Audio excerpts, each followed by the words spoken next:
दर्द भरी है तेरी मेरी प्रेम कहानी।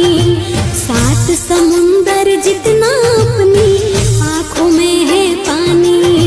मैं दिल से दिल मुझसे करता है जब तेरी बातें। मैं दिल से दिल मुझसे करता है जब तेरी बातें। सावन आने से पहले आ जाती है बरसाते। ओ घर आजा परदेसी कि तेरी मेरी एक जिंदगी के ले जा मुझे परदेस।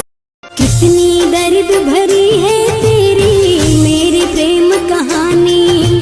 सात समुंदर जितना अपनी आंखों में है पानी।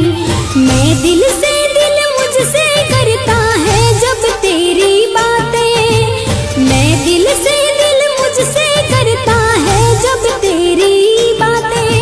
सावन आने से पहले आ जाती है बरसाते। ओ घर आजा परदेसी कि तेरी मेरी एक जिंदगी के ले जा मुझे परदेस।